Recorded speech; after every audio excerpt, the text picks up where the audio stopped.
Jacob George മുതിർന്ന രാഷ്ട്രീയ നിരീക്ഷകൻ നമ്മോടൊപ്പം ഉണ്ട്. ശ്രീ ജേക്കബ് ജോർജ്, ലോക്സഭാ തെരഞ്ഞെടുപ്പ് ഫലം 4-ാം തീയതിയാണ് വരുന്നത് എന്നുള്ളത് കേരളത്തിലെ രാഷ്ട്രീയ പാർട്ടികളുടെ ചങ്കിടിപ്പിക്കുന്നുണ്ടോ? തീർച്ചയായിട്ടും നിർണായകമാണ് തെരഞ്ഞെടുപ്പ്. എല്ലാ തെരഞ്ഞെടുപ്പും നിർണായകം തന്നെയാണ്. കേരളത്തിൽ കോൺഗ്രസിന് 20 സീറ്റാണ് അവര് സ്വയം കണക്ക് കൂട്ടി വെച്ചിരിക്കുന്നത്. 20-ൽ 20 സീറ്റും അതൊരു വേണമെങ്കിൽ അതൊരു പ്രഖ്യാപനമോ ഒരു സ്വപ്നമോ അല്ല ഒരു പ്രതീക്ഷയോ രാഷ്ട്രീയ കണക്കോ മാത്രമോ ആകാം. എങ്കിലും കഴിഞ്ഞ തവണത്തെ 19-ൽ നിന്ന് അവർക്ക് അധികം താഴോട്ട് പോകാനാവില്ല. കാരണം കേരളത്തിലെ പ്രധാന പ്രശ്നം ദേശീയ തെരഞ്ഞെടുപ്പ് മാത്രമല്ല, കോൺഗ്രസിന്റെ നിലനിൽപ്പ് തന്നെയാണ് പ്രശ്നം. ഐക്യജനാധിപത്യ മുന്നണിയുടെ ഐക്യവും നിലനിൽപ്പും പ്രശ്നമാണ്.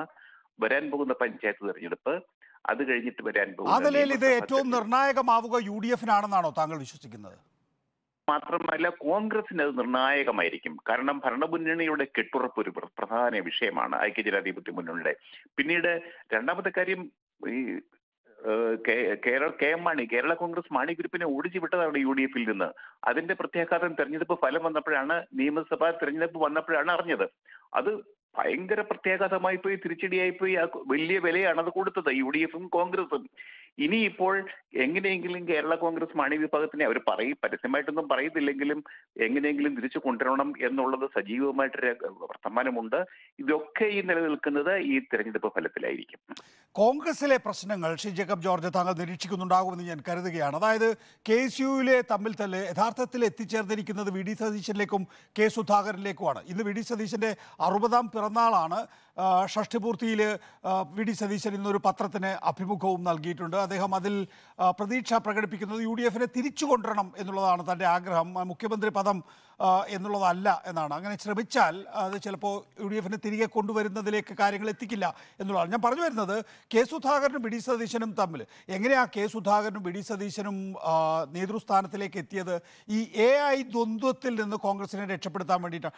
അതിനേക്കാൾ വലിയ സംഘർഷം ഇരുവർക്കുമിടയിൽ രൂപമെടുത്തിരിക്കുന്നു എന്നുള്ളത് എങ്ങനെയാണ് ലോക്സഭാ തെരഞ്ഞെടുപ്പിന് ശേഷമുള്ള സ്ഥാനമാറ്റങ്ങളെ കൊണ്ട് ചെയ്ത്, അല്ലെങ്കിൽ ലോക്സഭാ തെരഞ്ഞെടുപ്പിന് ശേഷം അത് സ്ഥാനമാറ്റങ്ങളിലേക്ക് കാര്യങ്ങൾ എത്തിക്കുമോ? തീർച്ചയായിട്ടും ലോക്സഭാ തെരഞ്ഞെടുപ്പ് ഫലം അറിഞ്ഞതിന് ശേഷം കേരളത്തിലെ കോൺഗ്രസിൽ ഒരു പുനഃസംഘടന ഉണ്ടാവും. അത് VD സതീശൻ പ്രതിപക്ഷ നേതാവിനെ ബാധിക്കും എന്നെനിക്ക് തോന്നുന്നില്ല. KPCC നേതൃത്വത്തിൽ ഒരു അഴിച്ചുപണി ഉണ്ടാവും. കാരണം ഈ ഒരു നിലയ്ക്ക്, ഈ ഒരു നേതൃത്വവുമായി മുന്നോട്ട് വരും കാലത്ത് ഇമ്മീഡിയറ്റ് ഫ്യൂച്ചറിൽ തന്നെ പഞ്ചായത്ത് തെരഞ്ഞെടുപ്പും നിയമസഭാ തെരഞ്ഞെടുപ്പും നടക്കാനിരിക്കെ ഈ ഒരു നേതൃത്വത്തെ വെച്ചും കൊണ്ട് മുന്നോട്ട് പോകാൻ കഴിയും എന്നെനിക്ക് തോന്നുന്നില്ല. അതുകൊണ്ട് പക്ഷേ ഒരു കാര്യമുണ്ട്, പ്രതിപക്ഷ നേതാവ് എന്ന നിലയ്ക്ക് VD സതീശൻ ഈ തെരഞ്ഞെടുപ്പിൽ കുറച്ചും കൂടി ഒരു നേതൃത്വത്തിലേക്ക് ഉയരാമായിരുന്നു, കുറെ കൂടി ആധികാരികത കൈവരിക്കാമായിരുന്നു. പ്രത്യേകിച്ച് കോൺഗ്രസിന്റെ KPCC പ്രസിഡന്റ് അവിടെ സ്ഥാനാർത്ഥിയായി പോയി, തെരഞ്ഞെടുപ്പ് രംഗത്ത് അദ്ദേഹം ഒഴുകിപ്പോയി. ആ സമയത്ത് കോൺഗ്രസിന്റെ പ്രധാനപ്പെട്ട ഒന്നാമത്തെ നേതാവ് VD സതീശൻ തന്നെയായിരുന്നു.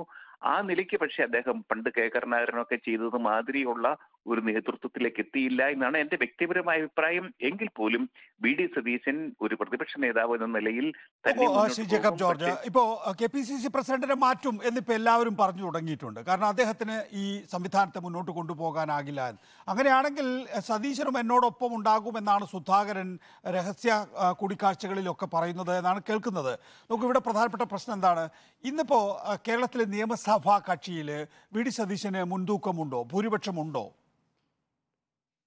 തലയെണ്ണി നോക്കിയാൽ ഭൂരിപക്ഷം ഉണ്ടാവാൻ സാധ്യതയില്ല. പക്ഷെ നിയമസഭയിൽ ഞാൻ കേരള നിയമസഭയിലൊക്കെ കാണുന്നതാണ്. നമ്മൾ നോക്കുകയാണെങ്കിൽ ഈ VD സതീശന് നിയമസഭയ്ക്കകത്ത് സമർത്ഥമായ ഒരു നേതൃത്വം കൊടുക്കാൻ കഴിയുന്നുണ്ട്. അടിയന്തര പ്രമേയം അവതരിപ്പിക്കുന്നതിനാണെങ്കിലും മറ്റ് ഗവൺമെന്റിനെ പ്രതിക്കൂട്ടിൽ നിർത്താനുള്ള കോൺഗ്രസിന്റെയും UDF-ന്റെയും